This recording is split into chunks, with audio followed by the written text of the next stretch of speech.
Hello,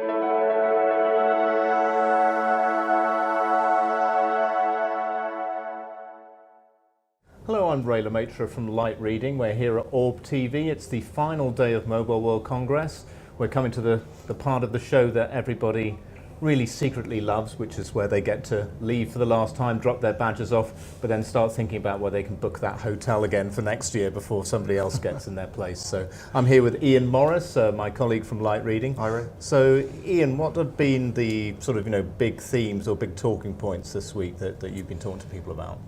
Well, funnily enough, 5G's been fairly high on the list, really? Which is probably no surprise to anybody. So, I mean, there was a lot of news actually leading up to the show, and there was a lot of news late last year when the first specs were kind of locked down. Yeah. Which means that what we've been hearing here is kind of building on that, really, I suppose. Okay. But there's a lot of operator talk now about launches. I was going to say, a lot trials. of the news this week, or a lot of the noise, seemed to come from the operator, from the operators and not rather the than vendor vendors. side. Yeah.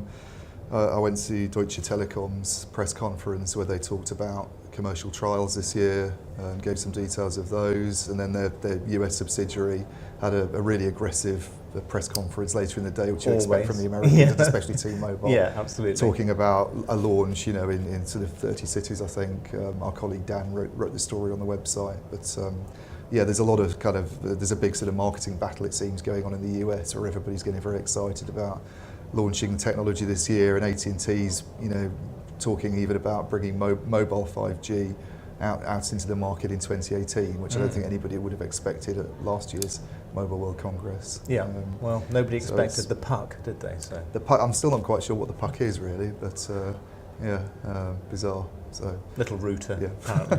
But there've been other topics as well, of course. Automation is something, and analytics seems to be coming up a lot at the show. You've been chatting to some people about that, haven't Yeah, you? so that's what I've been sort of hunting out and talking to people about, trying to find out how they can support, when they do eventually build out this next generation network, how they can support, build the services, and to do that they need to know what's going on the network in real time, and they need to be analysing all the data that's going to be coming from all the endpoints and all the traffic running over it.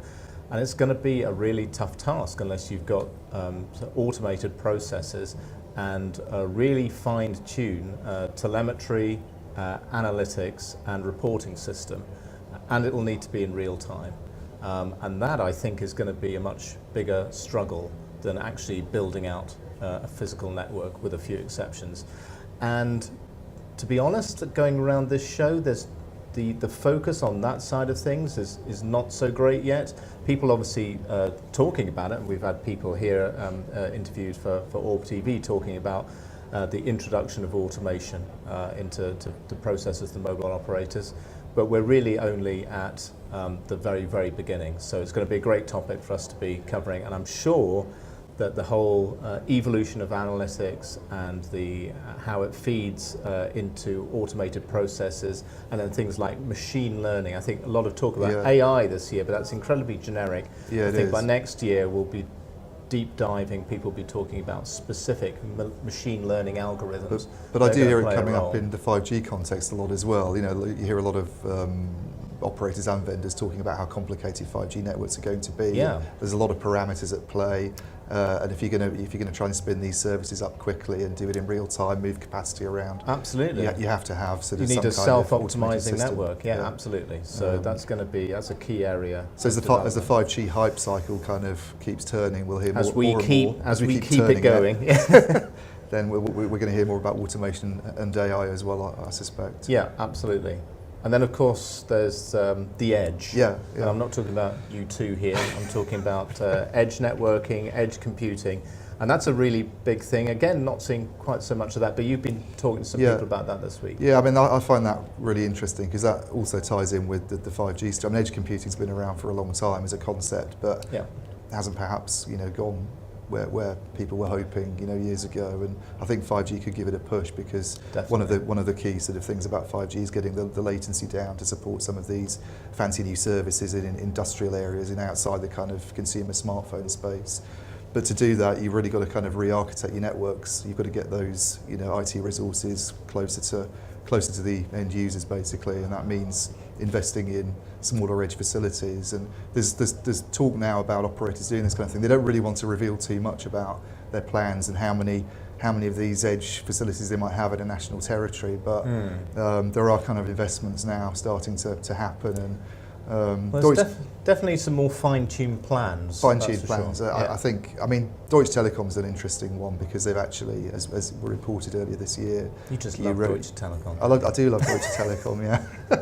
Did you talk to anybody else like you did then? They did take up a lot of my time this year in terms of meetings with the Deutsche Telekom, but I mean, you wrote the story about their new division, this subsidiary basically that they've established called Mobile Edge X, which has a former Ericsson executive as the CEO. Yep. Only about 7 people, he says, at the moment, and based in Silicon Valley. But he's looking at kind of developing edge technology, which Deutsche Telekom could use in its kind of deployment of edge networks. So quite an interesting move, I think. Absolutely, yeah, and expect to hear more. I did speak to Telstra, and they have definite plans to close half of their local exchanges and revamp the remaining 2,500 to become basically distributed data centers to help with their edge compute and edge networking plans. So a year ago, nobody was talking in that kind of finer detail. So. Yeah. And seen anything funny this week? Had any good food? No. I've had lots of good food, right. Yeah. I mean, the tapas is always great here, and had some nice meals out. So yeah, it's been the usual kind of indulgence that you get used to. How about you? Any favourite foods or?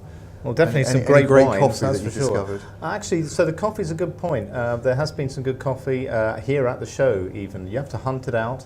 Actually, and to be fair, we're on here where OrbTV is on the NetScout stand, and I'm not just saying that because we're here, but the coffee they have had here is actually, it's very passable, and I've been tucking into that when I can. Yeah. But my friend Daisy Rollo, she has a couple of operations here on the show floor, and her team of baristas have been turning out, of course I had to go and sample it all, turning out great produce again this year. So good year for coffee. Indeed, yeah, absolutely. Okay, well, so we'll be back again next year. I'm glad, there's been talk, will it be Barcelona in the future because of the sort of, political machinations in Spain, but it is, and I'm glad it's still going to be here because it's a great city to host this event. Yeah, I always like coming back. Absolutely. All right, Ian, thanks a lot. Good job this week. So this is Ray and Ian from Light Reading for OrbTV, signing off for Mobile World Congress 2018.